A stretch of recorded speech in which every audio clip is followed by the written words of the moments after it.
والصلاة والسلام على سید الانبیاء والمرسلین وعلى آلہ واصحابہ اجمعین اما بعد فاعوذ باللہ من الشیطان الرجیم بسم اللہ الرحمن الرحیم وبشر الذین آمنوا وعملوا الصالحات ان لهم جنات تجری من تحتها الانہار كلما رزقوا منها من ثمرة رزقا قالوا هذا الذي رزقنا من قبل وأتوا به متشابها ولهم فيها أزواج مطهرة وهم فيها خالدون آمنت بالله صدق الله العظيم وصدق رسوله النبي الكريم إن الله وملائكته يصلون على النبي يا أيها الذين آمنوا صلوا عليه وسلموا تسليما اللهم صل على سيدنا محمد وعلى آل سيدنا محمد وعلى أصحاب سيدنا ومولانا محمد وبارك وسلم وصل عليه الصلاة والسلام عليك يا سيدي يا رسول الله وعلى آلك وأصحابك يا سيدي يا حبيب الله صدیق اقص حسن کمال محمد اس فاروق ذل جاہو جلال محمد اس عثمان ضیائے شمع جمال محمد اس حیدر بہار باغ خصال محمد اس اسلام اطاعت خلفائے راشدین ایمان ما محبت آل محمد اس الحمدللہ اللہ تعالیٰ کا لاکھ لاکھ شکر ہے کہ مالک الملک نے اپنی یاد کی توفیق اور موقع عطا فرمایا۔ لاکھوں اور کروڑوں درود حضرت محمد مصطفیٰ صلی اللہ علیہ وآلہ وسلم پر جن کے طفیل مالک الملک نے یہ مہربانی عطا فرمائی۔ دوران خطبہ جو آیا کریمہ سورۃ البقرہ کی 25 نمبر میں نے آپ کے سامنے تلاوت کرنے کا شرف حاصل کیا ہے، اب میں آپ کے سامنے اس کا ترجمہ اور تفسیر جو ہے وہ تعلیم نسبت رسولی اور مفسر ہیں اس کے حضور غوث زمان قطب دوران شیر شاہ غازی قیوم وقت نائب رسول اعلیٰ حضرت الحاج حضور خواجہ پیر ہارون رشید صاحب رحمۃ اللہ تعالیٰ علیہ سجادہ نشین مرکزی دربار عالیہ موڑا شریف قومری قرآنی فرمان میں نسبت رسول صلی اللہ علیہ وسلم کی اہمیت جو آپ نے بیان فرمائی ہے وہ آپ کے سامنے بیان کرنے لگا ہوں۔ آیت مبارکہ کا ترجمہ یہ ہے، اے محمد صلی اللہ علیہ وسلم آپ ان لوگوں کو خوشخبری سنائیں جو ایمان لے آئے اور جنہوں نے نیک عمل کیے کہ ان کے لیے جنت تیار ہے جس کے نیچے نہریں بہہ رہی ہیں اور ان کو اس میں جب پھل کھلائے جائیں گے تو ان کو دیکھ کر وہ یہ کہیں گے کہ ان کو تو ہم نے پہلے بھی کھایا ہے یا ان کی شکل میں بھی اسی طرح ہے، اور وہ شکل میں اس سے ملتا جلتا اس کو دیا گیا ہوگا، اور ان کے لیے ان باغوں میں پاک بیویاں ہوں گی اور وہ اس میں ہمیشہ ہمیشہ کے لیے رہیں گے۔ یہ سورۃ البقرہ آیت نمبر 25 کا ترجمہ میں نے آپ کے سامنے کیا ہے۔ اب جو تفسیر حضور پیر صاحب نے اس کی بیان کی ہے وہ آپ کے سامنے بیان کرنے لگا ہوں۔ یہاں پر اللہ تعالیٰ نے اپنے اس ارشاد پاک میں نبی پاک صلی اللہ علیہ وسلم کے ذریعے اپنے بندوں کو خوشخبری عطا فرمائی جنہوں نے نبی پاک صلی اللہ علیہ وسلم کے حکم کو مان لیا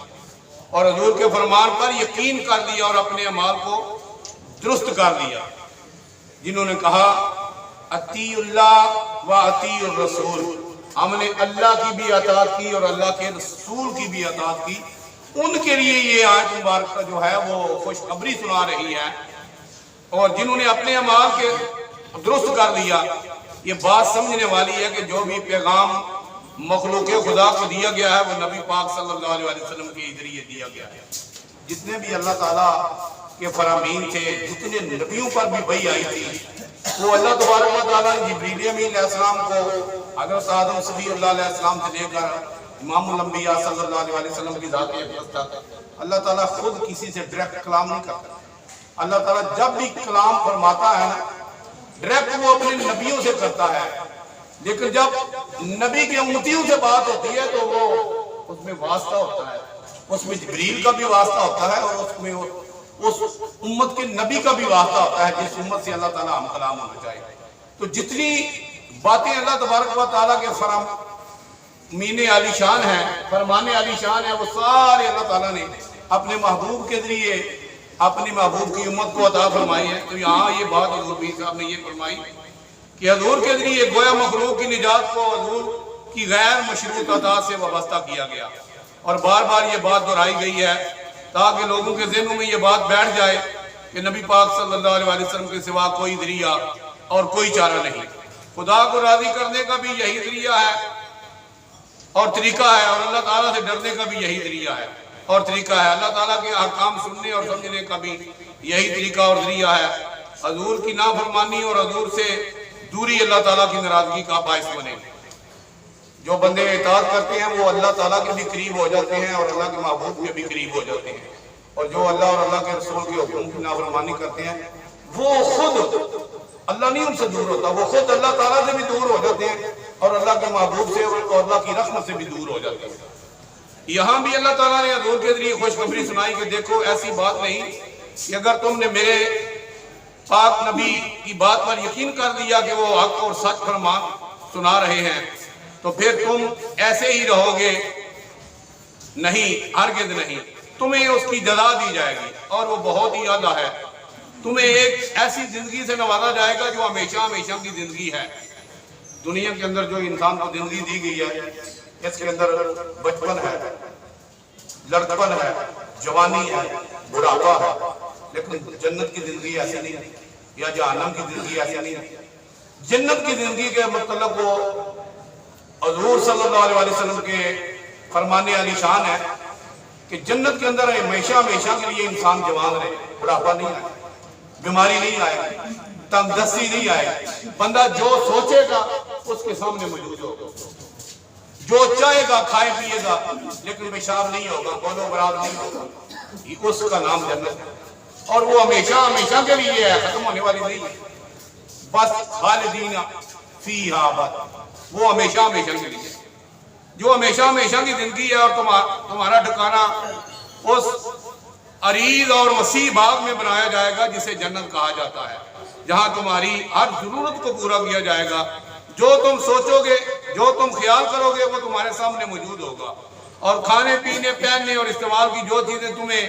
یہاں مرغوب ہیں وہ ساری کی ساری وہاں اعلیٰ درجے کی موجود ہوگی، اور انہیں تم دیکھ کر اس طرح کہو گے کہ یہ چیزیں تو ہم نے پہلے بھی دیکھی اور استعمال کی ہیں، لیکن ان کے ذائقے میں اور افادیت میں بہت بڑا فرق ہوگا. جیسے ایک چیز اصلی ہوتی ہے ایک نقلی ہوتی ہے، نقلی بھی اصل کی طرح نظر آتی ہے نا، اور ایسے ہی محسوس ہوتی ہے. ایسے یہ سمجھ لو کہ یہ دنیا کی نعمتیں جنت کی نعمتوں کے برابر مقابلے میں نقلی ہیں تو یہ بھی بڑی کمال ہے. دنیا کی نعمتیں آپ فروٹ ہیں، گوشت ہیں، آپ کے لیے سبزیاں، دالیں، آپ کے لیے جتنی غذائیں ہیں، لیکن ان کے مقابلے میں وہ ایسی اعلیٰ ہوں گی کہ تم سمجھو گے کہ پہلے ہم نے شاید وہ استعمال کی تھی لیکن ان کا ذائقہ تھوڑا اس میں فرق. یہ تو صرف دنیا میں اس کی نقل ہے، وہ بات آ گئی نا وہی. اور ان کا جو ذائقہ افادیت وہاں ہوگی وہ اس سے کئی گنا زیادہ ہوگی. اور جب تم ان سب چیزوں کو استعمال کرو گے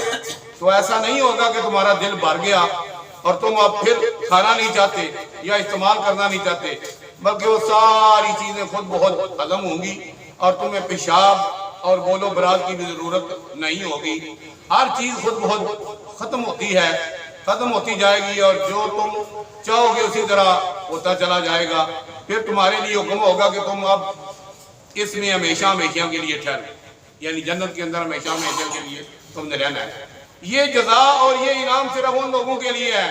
جنہوں نے اللہ تعالیٰ کے حکم کو مانا اور نبی پاک صلی اللہ علیہ وسلم کے فرمان پر یقین کیا کہ یہ اللہ تعالیٰ نے حکم دیا ہے، یہ اللہ تعالیٰ کا فرمان ہے. اللہ تعالیٰ نے پہلے فرما دیا ہے کہ اس کے برعکس جو نہیں مانیں گے ان کے لیے ایسی دوزخ تیار ہے جس کا ایندھن انسان اور پتھر ہے، اور ان منکرین کو اس میں ڈالا جائے گا. جو لوگ دوزخ میں جائیں گے وہ بھی ہمیشہ ہمیشہ کے لیے جائیں گے. اگرچہ کچھ گناہگار لوگ ہوں گے جو اپنی کچھ سزا اور معاف فرماتے ہیں کہ ان کی کچھ سزا ہوگی، پھر ان کی سفارش ہوگی، جو مسلمان ہوں گے اور قابل شفاعت ہوں گے ان کو اللہ تعالیٰ بخشے گا. اب بات سمجھنے والی یہ ہے کہ وہ لوگ جنہوں نے نبی پاک صلی اللہ علیہ وسلم کے فرمان پر یقین کر کے اللہ تعالیٰ کے حکم کو مانا اور اس کے حکم کے مطابق اپنے اعمال کو درست کیا اور جنت کو انعام کے طور پر حاصل کر لیا، اب وہ نبی پاک صلی اللہ علیہ وسلم سے فارغ ہو کر صرف وہاں عیش و عشرت میں ہی رہیں گے، یا ان کا تعلق حضور پاک سے اسی طرح رہے گا جس طرح دنیا میں تھا؟ اس کے لیے نبی پاک صلی اللہ علیہ وسلم نے فرما دیا کہ جب کوئی جنتی جنت میں جائے گا تو دیکھے گا وہاں 70,000 باغ، اور ہر باغ میں 70,000 درخت، اور ہر درخت کے ساتھ 70,000 پتے، اور ہر پتے پر لکھا ہوا ہوگا۔ کتنی بڑی بات ہے! 70,000 باغ، 70,000 درخت، پھر 70,000 ان کے پتے، اور ہر درخت کے پتے پر کیا لکھا ہوگا؟ لا الہ الا اللہ محمد رسول اللہ، اللہم صلی علی محمد وعلی آل محمد واصحاب محمد وعلی ازواجہ اجمعین وبارک وسلم وصلی علیہ امت مسلمہ تم رب غفور۔ یہ ہر جنت کے ہر درخت کے پتے پر یہ لکھا ہوگا، ہر جنتی ہر پتے پر لکھا ہوا یہ دیکھے گا، یعنی وہاں یہ لکھا ہوا ہوگا کہ اللہ تعالیٰ وحدہ لا شریک ہے اور اس کے رسول نبی پاک صلی اللہ علیہ وسلم ہیں، اب تم یہاں بھی نبی پاک صلی اللہ علیہ وسلم پر درود بھیجتے رہو۔ یہ کتنی بڑی سعادت مندی ہے مسلمانوں کے لیے اور مومنوں کے لیے کہ جنت کے اندر بھی اللہ تبارک و تعالیٰ کی ذات فرما رہی ہے کہ وہاں بھی تم میرے محبوب پر درود پاک بھیجتے رہو، کیونکہ یہ جنت ہے ہی حضور کا صدقہ ہے۔ ساتھ یہ لکھا ہوگا کہ گناہگار امت کا بخشنے والا رب ہے۔ اللہ اکبر! یعنی نبی پاک کی امت جو بخشی گئی ہے، جو اس کو جنت ملی ہے، جو اس کو انعام ملا ہے، یہ اس لیے نہیں ملا کہ اس کے اعمال ایسے تھے کہ یہ ان کو ملنا چاہیے تھا۔ میں نے ایک جگہ پہ پڑھا ہے کہ قوم بنی اسرائیل کا ایک عابد تھا، اللہ تعالیٰ نے اس کو 5,000 سال یا 500 سال زندگی عطا فرمائی، اور اس نے عرض کی یا اللہ میری روح جو ہے وہ سجدے کی حالت میں قبر ہو۔ اللہ تعالیٰ نے ویسے ہی کیا، سجدے کی حالت میں اس کی روح قبر ہو۔ اب جب اللہ تعالیٰ نے اس کی روح پیش کی گئی نا اللہ تعالیٰ کے سامنے، تو اللہ تعالیٰ نے ارشاد فرمایا کہ اس میرے ولی کو میری رحمت سے میری جنت میں داخل کر۔ تو اس نے کہا یا اللہ میں نے 500 سال تیری عبادت کی ہے، اب میری عبادت جو ہے وہ کارگر نہیں ہے، کیا میں اپنی عبادت کے صدقے میں جنت میں نہیں جا رہا؟ تو اللہ تعالیٰ نے فرشتوں کو فرمایا کیا ہے؟ اللہ تعالیٰ نے ارشاد فرمایا کہ جتنی نعمتیں اس کو میں نے عطا فرمائی ہیں وہ سامنے لے۔ فرشتے ساری نعمتیں لے آئے۔ پہلے نمبر پر تندرستی، آنکھیں، زبان، دانت، اس کی خوراک سے لاٹھی۔ اللہ تعالیٰ نے ارشاد فرمایا اس آنکھیں ترازو کے پلڑے میں رکھ۔ یہ نعمت ہے نا اللہ تعالیٰ کی، اللہ نے ہمیں نبینا پیدا آنکھیں رکھی گئی، اور دوسرے پلڑے میں اس کی 500 سال کی عبادت رکھی گئی۔ اب جو نعمت والا پلڑا تھا وہ بھاری ہو گیا اور عبادت والا پلڑا ہلکا ہو گیا۔ اللہ تعالیٰ نے ارشاد فرمایا اس کو دوزخ کے اندر لے جاؤ اور دوزخ میں پھینک دو۔ اب وہ گڑگڑایا، رویا،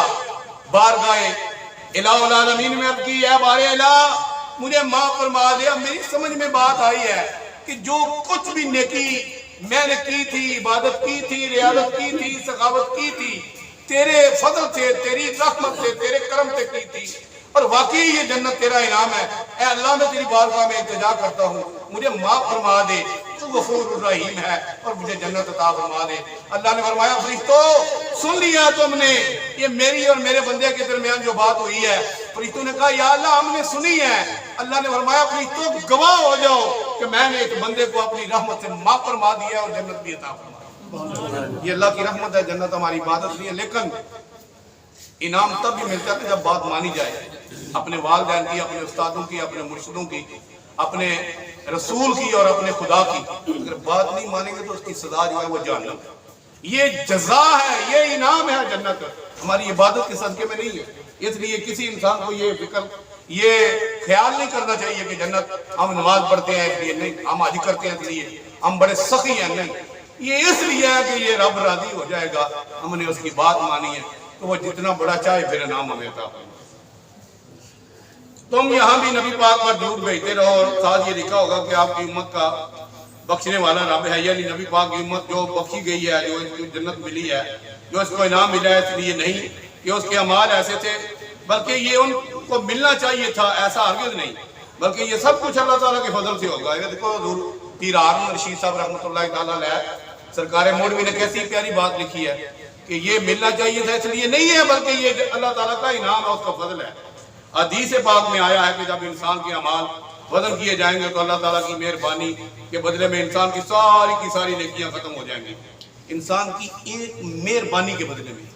ایسے نہیں، آپ کو سمجھ نہیں آئی، میں جلدی میں پڑھ گیا۔ انسان کی ایک اللہ تعالیٰ کی ایک مہربانی، ایک اس کی رحمت کے صدقے میں ساری نیکیاں، جیسے میں نے آپ کے سامنے بات کی کہ ایک طرف وہ آنکھیں رکھ دی گی، دوسری طرف 5 سال کی عبادت ختم ہوگی نا اس کی،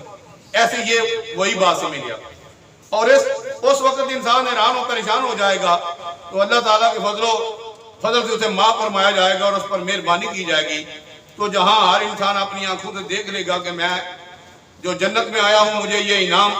ملے ہیں، یہ میرے اعمال کی وجہ سے نہیں ہے بلکہ یہاں سامنے ہر ایک پتے پر لکھا ہوا ہے کہ امتم مسلمات رب غفور، گناہگار امت کا بخشنے والا رب۔ یعنی ہم تو دنیا میں گناہگار تھے، نالائق تھے، نکمے تھے، اللہ تعالیٰ کے احسانات کا بدلہ ادا ہی نہیں کر سکتے تھے، شکریہ ادا ہی نہیں کر سکتے تھے۔ یہاں جو ہمیں انعام ملا ہے اس لیے ملا ہے کہ اللہ تعالیٰ غفور الرحیم ہے، اور غفور الرحیم نے ہمیں اس لیے بخشا ہے کہ ہم محمد مصطفیٰ احمد مجتبیٰ صلی اللہ علیہ وسلم کے امتی ہیں، حضور کی امت ہیں۔ حضور کے صدقے میں اللہ تعالیٰ نے ہم پر یہ مہربانی کی ہے۔ انسان جب جنت میں جائے گا اور اسے تمام انعامات مل جائیں گے، اسے ہمیشہ کی زندگی مل جائے گی اور وہ آرام میں ہوگا تو اللہ تعالیٰ کی یاد میں ہوگا، تو وہاں بھی اسے نبی پاک صلی اللہ علیہ وسلم کی نسبت یعنی نسبت رسولی صلی اللہ علیہ وسلم کی ضرورت ہوگی۔ اس کا تعلق اللہ تعالیٰ نے نبی پاک سے وہاں بھی وابستہ کیا ہوا ہوگا اور اسے یاد دلانے کے لیے اللہ تعالیٰ نے وہاں بھی ہر جگہ حضور صلی اللہ علیہ وسلم کا نام لکھا ہوا ہوگا۔ وہاں بھی انسان کو حضور کی ذات اقدس اپنی بخشش کا ذریعہ نظر آئے گی اور یہ خیال اسے دامن گیر رہے گا کہ کہیں وہ اس نسبت سے محروم نہ ہو جائے۔ گویا یہ معلوم ہوا کہ نسبت رسولی صلی اللہ علیہ وسلم ہی وہ چیز ہے کہ جسے حاصل کرنے سے انسان دنیا میں اللہ تعالیٰ کا صحیح بندہ بن کر زندگی گزار سکتا ہے۔ کیونکہ یہ نسبت حاصل ہو تو اللہ تعالیٰ کے وہ انوار و تجلیات سینے میں پیدا ہوتے ہیں جن کے طفیل نباتات، حیوانات، جمادات، کائنات کی ہر چیز اس کے تابع فرمان ہو جاتی ہے۔ جب بندہ اللہ کا بندہ بن جاتا ہے اور رسول اللہ صلی اللہ علیہ وسلم کا غلام بن جاتا ہے تو کائنات کی ہر چیز اس کی غلام بن جاتی ہے۔ جب انسان اس دنیا سے رخصت ہوتا ہے تو اسے جو معافی ملتی ہے وہ بھی نبی پاک صلی اللہ علیہ وسلم کے ذریعے ہی ملتی ہے۔ قبر میں بھی نبی پاک صلی اللہ علیہ وسلم کا دیدار کرایا جاتا ہے اور وہاں یہ فیصلہ کیا جاتا ہے کہ کیا وہ آدمی حضور کو جانتا ہے۔ یہ بات یاد رکھ لیں کہ جو سبق یاد نہ کیا ہو بات یاد بھی حضور بھول جاتی ہے۔ اگر دنیا میں ہم حضور پر درود نہیں نہ پڑھیں گے تو قبر میں شناخت نہیں ہوگی، حضور سے محبت نہیں کریں گے، عشق نہیں کریں گے، آپ کا ادب سینے میں نہیں ہوگا تو کبھی بھی فرشتوں کے جواب نہیں دے پائیں گے۔ جانتا ہے یا نہیں جانتا، یہ فیصلہ کیا جاتا ہے کہ کیا وہ آدمی حضور کو جانتا ہے یا نہیں۔ نسبت والے جن کا تعلق ہمیشہ سے ہوگا وہ اپنے آقا کو جن سے نسبت زندگی بھر رہی فوراً پہچان لیں گے اور بخشش میں داخل ہو جائیں گے، اور جو نسبت سے محروم رہے گا وہ وہاں بھی بیگانگی کا اظہار کریں گے۔ اسی طرح جب قیامت کے میدان میں حاضر ہوں گے تو وہاں بھی نبی پاک کی شفاعت کے امیدوار صرف وہی ہوں گے جو نسبت رسولی رکھتے ہوں گے، حضور سے نسبت رکھتے ہوں گے، اور اس کے بعد جب تمام فیصلے ہو جائیں گے دوزخی دوزخ میں چلے جائیں گے، جنتی جنت میں آ جائیں گے اور وہاں اللہ تعالیٰ کی یاد اور اس کی رحمتیں اور برکتیں حاصل ہوں گی۔ وہاں بھی حضور صلی اللہ علیہ وسلم کی نسبت والوں میں انہیں رکھا جائے گا، یعنی نسبت رسولی والوں میں رکھا جائے گا، اور انہیں اس لذت اور اس سرور سے، اس کیف سے، اس نعمت سے انہیں محروم نہیں کیا جائے گا۔ اس لیے وہ سارے لوگ جو اللہ تعالیٰ اور رسول اللہ صلی اللہ علیہ وسلم کی نعمتوں کا حقدار بننا چاہتے ہیں، وہ اپنی زندگی کا سفر اللہ تعالیٰ کا بندہ بن کر طے کرنا چاہتے ہیں اور دنیا اور آخرت میں سرخرو اور سرفراز رہنا چاہتے ہیں، انہیں نسبت رسولی حاصل کرنی چاہیے۔ اس کے سوا کوئی چارہ نہیں، کوئی سہارا نہیں، کوئی ذریعہ نہیں۔ نسبت رسولی وہ چیز ہے جو دنیا کی زندگی کو بھی سنوار دیتی ہے اور آخرت کا سفر بھی آسان کرتی ہے اور آخرت میں رہنے کے لیے جگہ اور ٹھکانہ بھی عطا کرتی ہے۔ نسبت رسولی کو حاصل کرنے کے لیے ہی اللہ تعالیٰ کے تمام نبی اس دنیا کے اندر تشریف لائے اور انہوں نے آ کر دین اسلام کی تبلیغ فرمائی ہے، اور جتنی بھی محافل منعقد کی جاتی ہیں ان کا سارا مقصد یہی ہوتا ہے کہ اللہ اور اللہ کے رسول کی پہچان حاصل ہو جائے۔ یہ سارا سلسلہ، یہ ساری دعا اور یہ